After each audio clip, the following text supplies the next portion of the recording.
I have no optimism that Hillary Clinton will do the right thing on the JCPOA. None. She'll stand by it. This agreement, she owns this agreement just like Obama does. I hold out a flicker of hope that we could talk to members of Congress who care about Israel's security and maybe pass some sanctions against Iran on missiles, human rights, and threats to Israel. And I got to tell you, I think that's a long shot. But I know there is bipartisan support for that right now. These missile tests are alienating congressmen on both sides of the aisle. And when some of the missiles say Israel must be wiped off the map is written on the side of them, I just would like to think if she's elected president, we could shame her into some sanctions against Iran. But I admit it's going to be tough. Oh, hi, I'm Phil Rosenthal. I'm actually running against Jerry Nadler. We've had work. Good to see you. Nice seeing you. And the Iran deal, front and center. Thanks, folks. And also proud to be on the board of EMET here. And my question, you mentioned how you don't think the sanctions quite brought Iran to the table, and would they, especially now that Iran's going to be getting so much further ahead, will sanctions be enough? What about, do we have to look at bunker busting bombs to Israel or other ways to increase other threats to contain Iran in the future, given how far we're letting them go now? That's a great question. I want to first talk about Mr. Nadler. Now, Nadler voted for the agreement, but if you read his statement, you think he's voting against the agreement. He talked about what an awful agreement it was, then he voted for it anyway. And I'm sure you're bringing this up in your campaign.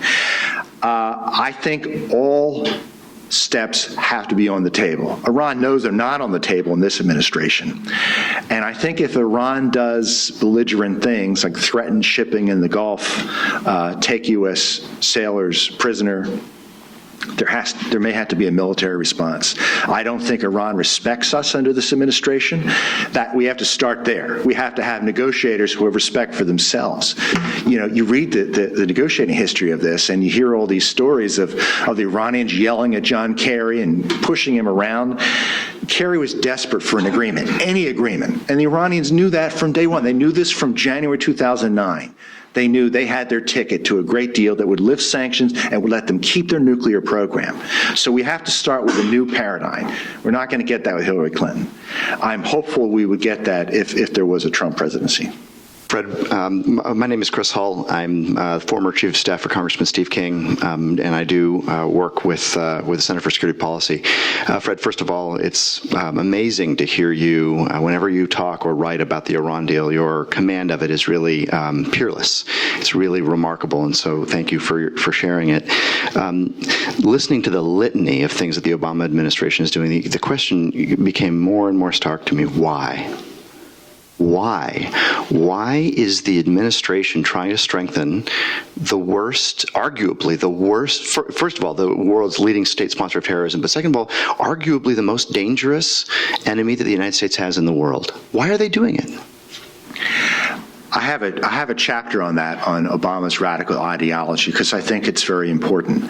And I debate with my colleagues over this issue. I think it is a combination of incompetence and a truly radical ideology that sees Iran as a victim of American foreign policy over many years, a mistaken, radical, and incompetent view of the world that thinks Iran could be made a partner for peace in the Middle East with this agreement. And if you listen to statements by Kerry and Obama, I think they really believe that.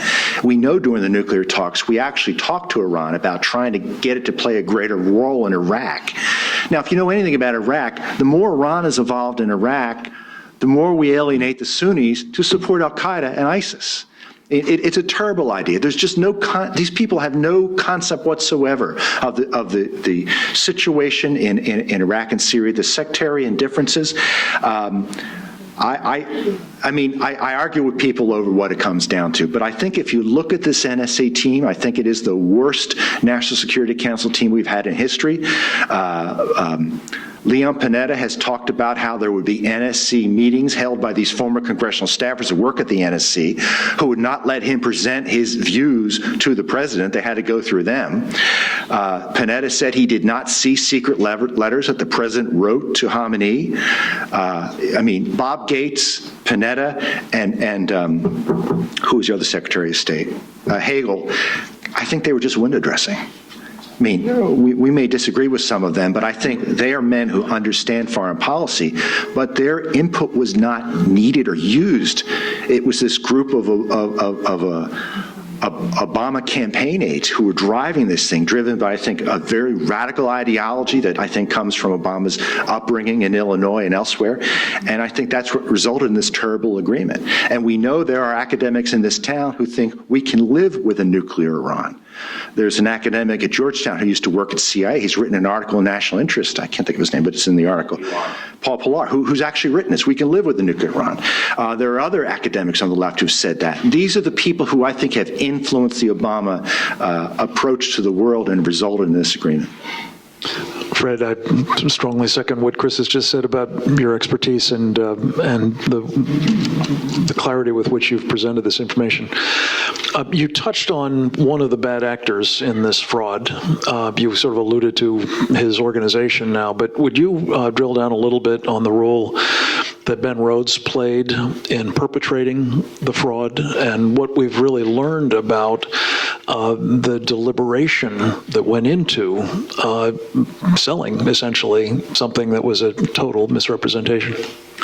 The New York Times ran a profile of Ben Rhodes in May, and Ben Rhodes admitting to running what he called an echo chamber to promote the Iran deal with false narratives about the agreement, and by manipulating journalists and using basically willing arms control experts who would say whatever the administration wanted them to say to promote the agreement.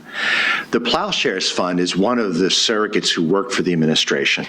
The Plowshares Fund gave at least $100,000 to National Public Radio. And Congressman Mike Pompeo wants an investigation to find out whether this funding from a pro-Iran group was used to slant NPR's reporting and to keep critics of the agreement off the air. Pompeo was kept off the air. He was invited once, but then disinvited. It was a pretty substantial operation to mislead the news media. The administration found a lot of reporters don't understand these issues, would report almost anything that they were told. But it was, we know all White Houses spin and try to promote their policies, but I think the level of the deception and manipulation of this Ben Rhodes-led operation to push this deal was really pretty astounding. It also included some pretty vicious attacks on critics of the agreement, including Senator Schumer. A lot of these left-wing groups, which includes NIAC, the National Iran American Council, there were some really nasty tweets by this group against Senator Schumer and other Jewish members of Congress for opposing the deal. The head of the Plowshares Fund posted a very nasty tweet against Senator Cardin, and I have that in my book, for backing the deal, calling him a warmonger. Senator Cardin's not a warmonger. Fred, I'm Joe Kaufman, Chief of Staff for Congressman Bridenstine. What do you think Israel's current assessment of the situation is, independent of who the next U.S. president may be? And is there still the possibility that Israel may choose to act on its own, and has that action, either for Israel or potentially for the United States, been made much more risky by the placement of advanced anti-aircraft capabilities or other military capabilities? Well, I've been saying for some time that I think the window may have closed for Israel's capability to take out or significantly set back Iran's nuclear program. A lot of it is underground, but I have Israeli friends who tell me I'm wrong, that they could still do it.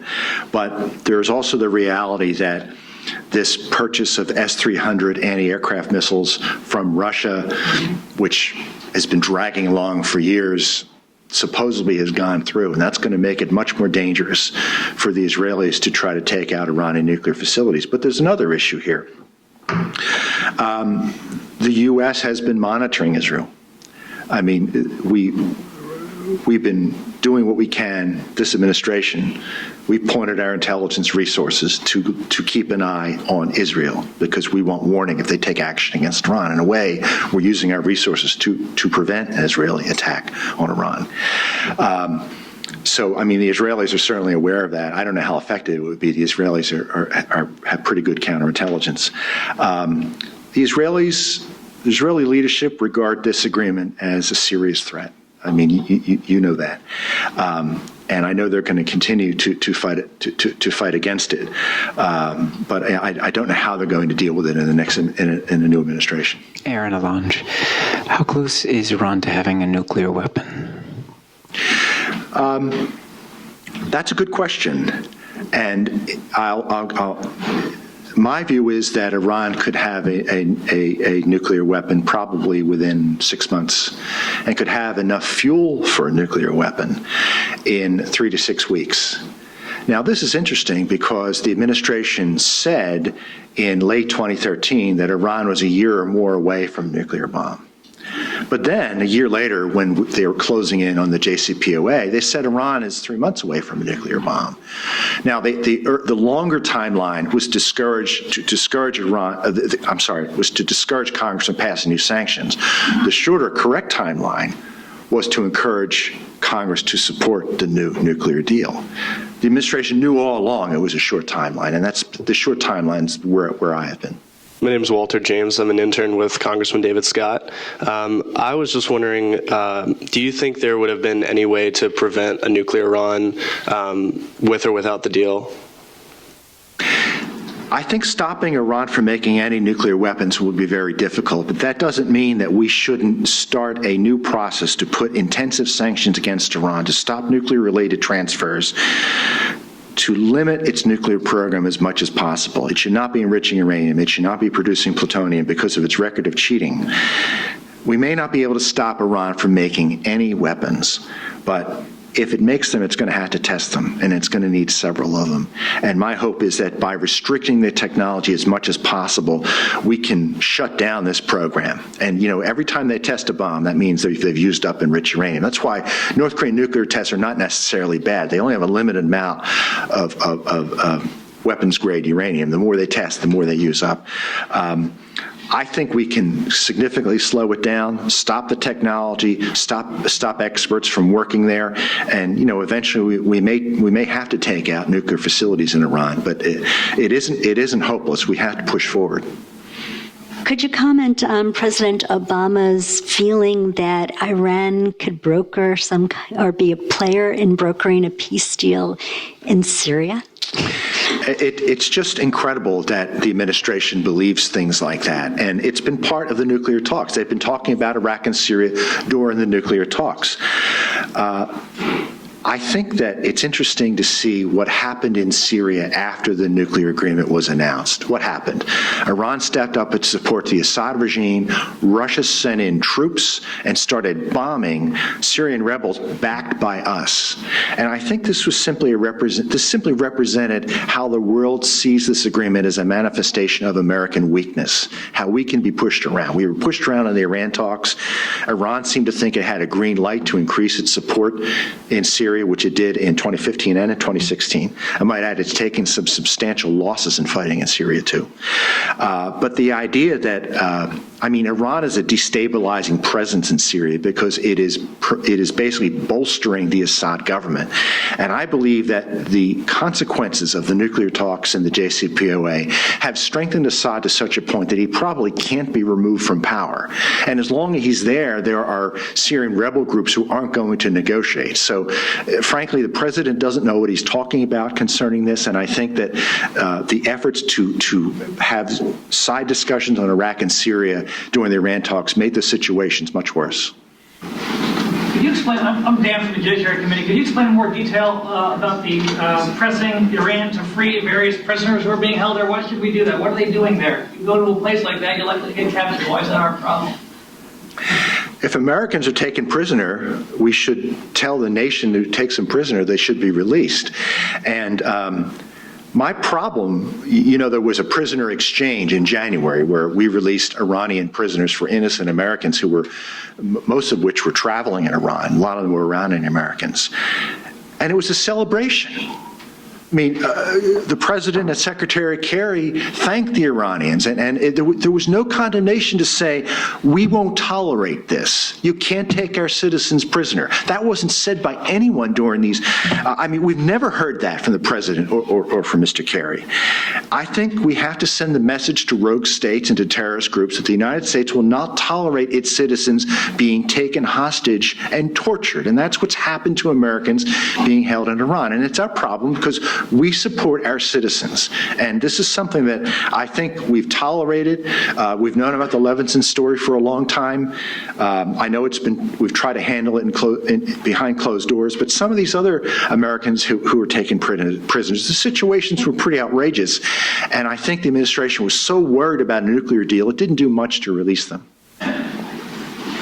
I apologize if I'm asking this and you already talked about it, but you had mentioned North Korea, and I was wondering exactly what do you know of the relationship between North Korea and Iran, and is Iran already planning to purchase a nuclear weapon from, let's say, North Korea?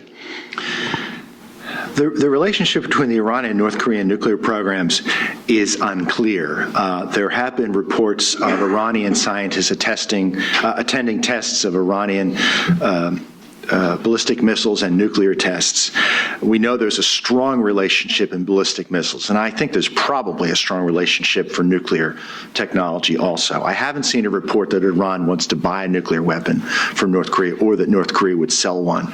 I am concerned that it could be possible that Iran will try to evade the JCPOA by possibly conducting sensitive nuclear activities in North Korea.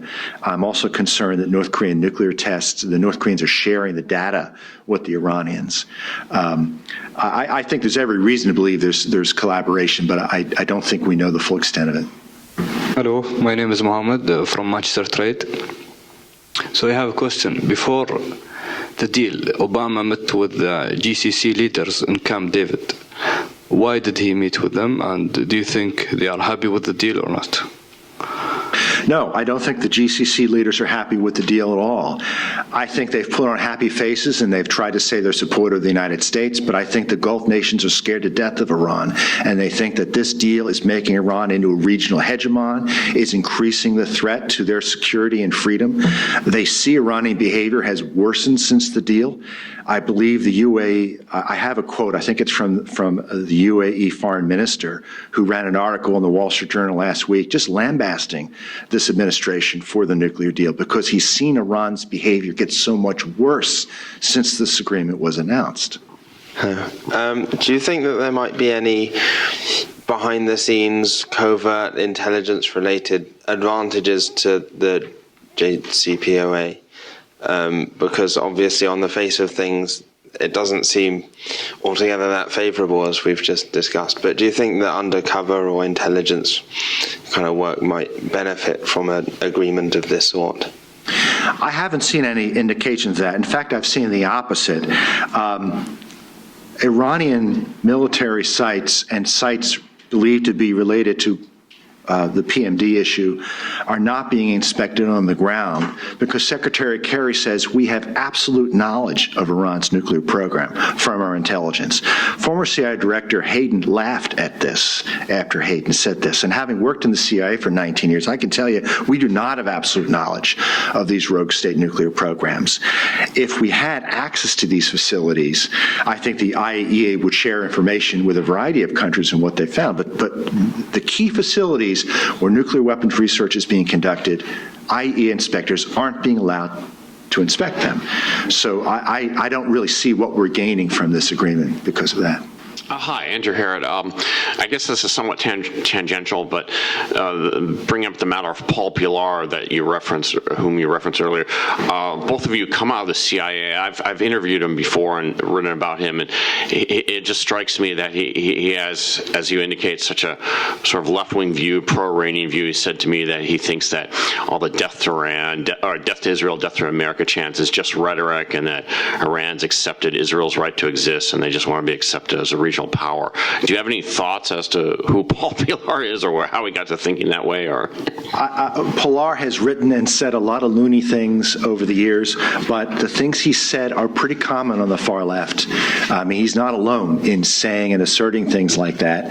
And I really believe that kind of nonsense has heavily influenced President Obama and his campaign aide advisors who were responsible for this nuclear deal. You were talking about earlier with the Obama administration going over the heads of Congress and the American people and saying that that was setting a precedent for the abuse of presidential power. And I'm just curious as how do you think that compares to how Kissinger back in the day negotiated secretly with China, and how that kind of like changed the dynamics of the Cold War, especially when it came to both the triangle between China, the U.S., and Russia? Well, first, we didn't see the objections from Congress that we saw from this agreement. Congress was briefed, I assume, privately in classified sessions by Kissinger and his staff.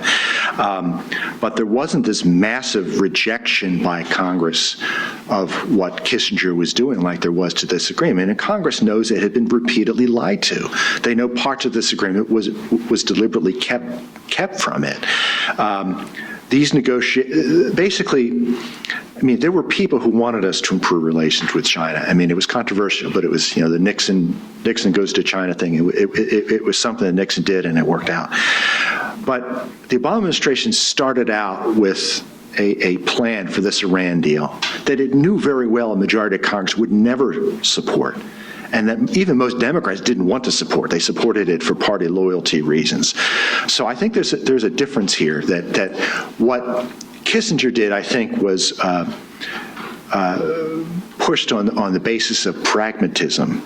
But this agreement is based on radicalism.